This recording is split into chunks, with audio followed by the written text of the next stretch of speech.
আজকের আলোচনার বিষয় স্ট্যাটিস্টিকের সবথেকে গুরুত্বপূর্ণ বিষয় হলো ডেটা। আজকের আলোচনার বিষয় হচ্ছে ডেটা। প্রথমে আমরা ডেটা কাকে বলে বা ডেটা কি সেটা জেনে নিই। যে কোনো নামের বা গঠনের বা পরিমাণের বিষয়কে বলা হয় ডেটা। অর্থপূর্ণ তথ্যকে বলা হয় ইনফরমেশান। আর ইনফরমেশান হলো বর্তমান যুগের একটি গুরুত্বপূর্ণ সম্পদ, কারণ আমরা জানি বর্তমান যুগ হলো তথ্য প্রযুক্তির যুগ। এই যুগে ইনফরমেশনের গুরুত্ব সবচেয়ে বেশি। পৃথিবী সম্বন্ধীয় তথ্যকে বলা হয় ভৌগোলিক তত্ত্ব বা বৈশ্বিক তত্ত্ব। সংখ্যাসূচক তত্ত্বগুলো খুবই পরিবর্তনশীল। স্ট্যাটিস্টিকে যেসব সংখ্যাসূচক তত্ত্ব সেগুলো খুবই পরিবর্তনশীল, তাই এদেরকে বলা হয় variable.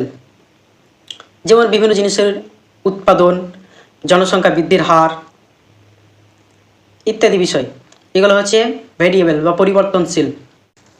Method of data collection, তথ্য সংগ্রহের পদ্ধতি। তথ্য সংগ্রহের পদ্ধতিগুলি নিম্নে আলোচনা করা। 1 নম্বর হচ্ছে প্রত্যক্ষ ব্যক্তিগত অনুসন্ধান। এক্ষেত্রে অনুসন্ধানকারী ব্যক্তিগতভাবে তার প্রয়োজনীয় তথ্য সংগ্রহ করে এবং পর্যবেক্ষণকারী এলাকায় গিয়ে লোকজনের সঙ্গে কী করে, ঘনিষ্ঠভাবে মেলামেশা করে তথ্য সংগ্রহ করে। 2 নম্বর হচ্ছে অপ্রত্যক্ষ মৌখিক অনুসন্ধান। এক্ষেত্রে ওই বিষয়বস্তুর সঙ্গে সরাসরিভাবে যুক্ত নয় এইরকম এক বা একাধিক ব্যক্তিকে তথ্য সংগ্রহের জন্য নিয়োগ করা হয় এবং তাদের দক্ষতার উপরে সেই তথ্যের যথার্থতা নির্ভর করে। 3 নম্বর হচ্ছে কি প্রতিনিধি নিয়োগের মাধ্যমে অনুসন্ধান। এই পদ্ধতিতে অনুসন্ধানকারীকে প্রশিক্ষণ ও পারিশ্রমিক দিয়ে প্রতিনিধি নিয়োগ করা হয় এবং প্রশ্নমালা তালিকা প্রস্তুত করে প্রতিনিধি মারফত ব্যক্তিদের তথ্য সংগ্রহের জন্য পাঠানো হয়। তারপরে 4 নম্বর হচ্ছে কি ডাকযোগে প্রশ্নমালা প্রেরণের মাধ্যমে অনুসন্ধান। তথ্য সংগ্রহের উদ্দেশ্যে প্রশ্নমালা ডাকযোগে পাঠানো হয় এবং উত্তর লেখার জন্য ফাঁকা স্থান থাকে। উত্তরদাতা যাতে উত্তর ফেরত দেয় তার জন্য কম খরচে ডাক ব্যবস্থা থাকে, ফলে কম খরচে বৃহত্তর এলাকার অনুসন্ধান করা যায়। এই হচ্ছে ডেটা কালেকশনের পদ্ধতি। ক্যারেক্টারিস্টিক অফ ডেটা, তথ্যের বৈশিষ্ট্য। তথ্যের বৈশিষ্ট্য কি? 1 নম্বর বৈশিষ্ট্য হচ্ছে ডেটা পরিমাপযোগ্য হতেও পারে আবার নাও হতে পারে। যেমন কোনো ব্যক্তির গুণাগুণ বা তার শিক্ষাগত যোগ্যতা কিন্তু আমরা পরিমাপ করতে পারি না, কিন্তু ওই ব্যক্তির ওজন, তার বয়স ইত্যাদি আমরা পরিমাপ করতে পারি। 2 নম্বর বৈশিষ্ট্য হলো পরিমাপযোগ্য ডেটা বিচ্ছিন্ন অবিচ্ছিন্ন চলকরূপে পাওয়া যায়। 3 নম্বর বৈশিষ্ট্য হলো অপরিমেয় ডেটা গুণসূচক হয়। আর 4 নম্বর বৈশিষ্ট্য হলো পরিমাপযোগ্য ডেটা স্বাধীন বা নির্ভরশীল চলকরূপে উপস্থাপিত হয়। এছাড়া ডেটা অবশ্যই সংখ্যায় প্রকাশিত হবে। ডেটা পরস্পর সম্পর্কযুক্ত। ডেটাগুলি সাধারণত বিশেষ উদ্দেশ্য সাধনের জন্য সংগ্রহ করা হয়। স্ট্যাটিস্টিকের ক্ষেত্রে পরিমাপযোগ্য ডেটার গ্রহণযোগ্যতা সবথেকে বেশি। এই হলো ডেটার বৈশিষ্ট্য বা ক্যারেক্টারিস্টিক। এবার আসছে ক্লাসিফিকেশন অফ ডেটা, ডেটার শ্রেণী বিভাগ।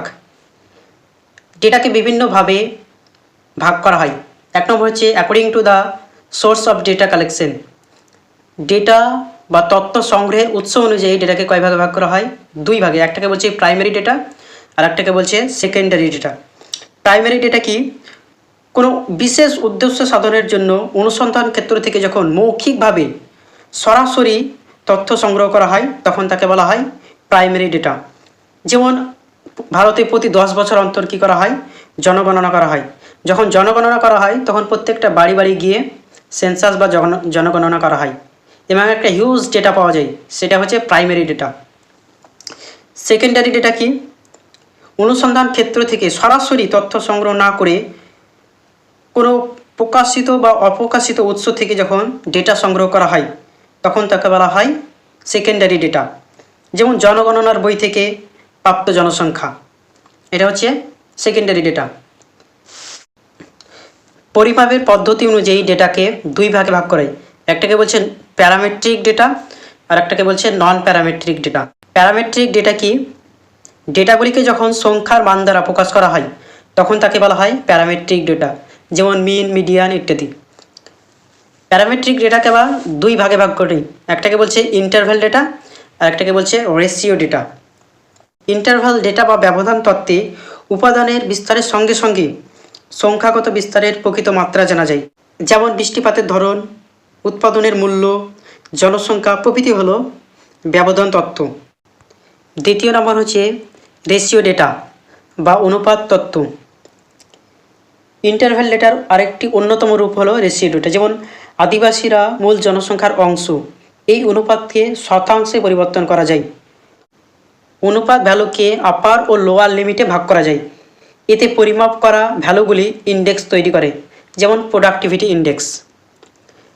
দ্বিতীয় নম্বর হচ্ছে non parametric data. Non parametric data কি? যে সমস্ত ডেটাকে কোনো সংখ্যা মান দ্বারা প্রকাশ করা হয় না, কেবলমাত্র গুণগত মান দ্বারা প্রকাশিত হয়, তাদেরকে বলা হয় non parametric data. Non parametric ডেটাকে আবার দুই ভাগে ভাগ করে, একটাকে বলছে নমিনাল ডেটা আর একটাকে বলছে অর্ডিনাল ডেটা। নমিনাল ডেটা কি? উপাদানের সহজাত গুণের বা বৈশিষ্ট্যের উপর ভিত্তি করে প্রাপ্ত তথ্যকে বলা হয় নমিনাল ডেটা। যেমন শহরের অবস্থান, বন্দরের অবস্থান, ভূমির ব্যবহার, মাটির ধরন ইত্যাদি হলো নমিনাল ডেটা। দ্বিতীয় নম্বর হলো অর্ডিনাল ডেটা। অর্ডিনাল ডেটা কি? নমিনাল ডেটাকে যখন ক্রম অনুযায়ী সাজানো হয় তখন তাকে বলা হয় অর্ডিনাল ডেটা।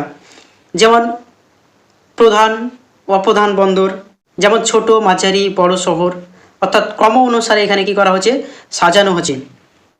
এখানে বিভিন্ন প্রকার র্যাঙ্কিং করা যায়। মোহর স্কেল অনুযায়ী বিভিন্ন ধরনের খনিজের কাঠিন্যকে অর্ডিনাল ডেটা বিবেচনা করা হয়। অ্যাকর্ডিং টু ক্যারেক্টারিস্টিক্স, বৈশিষ্ট্য অনুযায়ী ডেটাকে চারটি ভাগে ভাগ করে। এক নম্বর হচ্ছে কি কোয়ালিটেটিভ ডেটা বা গুণগত তত্ত্ব। যে ডেটা বা তত্ত্বের দ্বারা ব্যক্তি, বিষয়, বস্তুর গুণ প্রকাশিত হয় তাকে বলা হয় কোয়ালিটেটিভ ডেটা। যেমন বৃত্তি, জাতি, ধর্ম, শিক্ষা, সাক্ষরতা ইত্যাদি হলো গুণগত তত্ত্ব। দ্বিতীয় নম্বর হচ্ছে কোয়ান্টিটেটিভ ডেটা বা পরিমাণগত তত্ত্ব। কোয়ান্টিটেটিভ ডেটা কাকে বলে?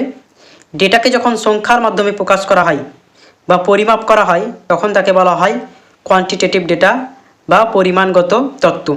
যেমন বয়স, উচ্চতা, ওজন ইত্যাদি হলো কোয়ান্টিটেটিভ ডেটা। 4 নম্বর হচ্ছে টেম্পোরাল ডেটা বা সময়ভিত্তিক ডেটা। টেম্পোরাল ডেটা কি? সম্মিলিত ডেটাগুলিকে যখন সময়ের ভিত্তিতে প্রকাশ করা হয় তখন তাকে বলা হয় টেম্পোরাল ডেটা। প্রতি 10 বছর অন্তর ভারতের জনগণনা করা হয়, তাহলে এগুলো হচ্ছে কি টেম্পোরাল ডেটা। 4 নম্বর হচ্ছে স্পেশাল বা জিওগ্রাফিক্যাল ডেটা, দৈশিক বা ভৌগোলিক তত্ত্ব। যখন কোনো গ্রাম, শহর, রাজ্য, দেশ বা পৃথিবীর কোনো ভৌগোলিক স্থানের সাপেক্ষে যখন তথ্য সংগ্রহ করা হয় তখন তাকে বলা হয় দৈশিক বা ভৌগোলিক তত্ত্ব। যেমন গ্রামভিত্তিক সাক্ষরতার হার, রাজ্যভিত্তিক জনসংখ্যার পরিমাণ, গ্রামভিত্তিক স্কুলের সংখ্যা ইত্যাদি হলো দৈশিক বা ভৌগোলিক তত্ত্ব।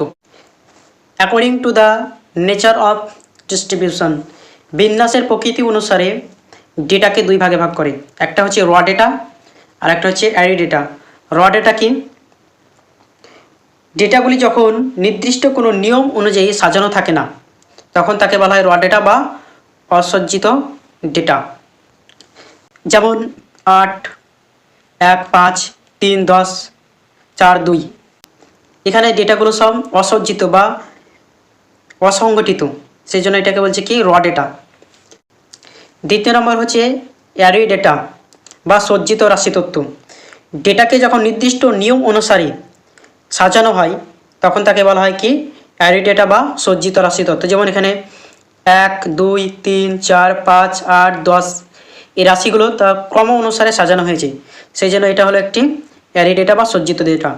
আর র ডেটা, এখানে ডেটাগুলোকে তাদের ক্রম অনুসারে সাজানো থাকে না, এই ডেটাগুলো অসজ্জিত থাকে। According to the frequency distribution বা পরিসংখ্যা বিভাজন অনুযায়ী ডেটাকে দুই ভাগে ভাগ করে, একটা হচ্ছে আনগ্রুপ ডেটা আর একটা হচ্ছে গ্রুপ ডেটা। আনগ্রুপ ডেটা কি? ডেটাগুলি যখন কোনো গ্রুপে ভাগ করা হয় না তখন তাকে বলা হয় কি আনগ্রুপ ডেটা। এক্ষেত্রে ডেটাগুলি তাদের স্বতন্ত্রতা বজায় রাখে। গ্রুপ ডেটা কি? ডেটাগুলিকে যখন একটা নির্দিষ্ট সারণী আকারে লিপিবদ্ধ করা হয় এবং একটি গ্রুপে ভাগ করা হয় তখন তাকে বলা হয় কি গ্রুপ ডেটা। এক্ষেত্রে নির্দিষ্ট চলকের মান অনুযায়ী স্বতন্ত্রতা বজায় থাকে না, ডেটাগুলিকে একটি গ্রুপে ভাগ করা হয়। তো আজকে এই পর্যন্ত। নেক্সট ভিডিওতে আমরা স্ট্যাটিস্টিকের অন্য বিষয় নিয়ে আলোচনা করব।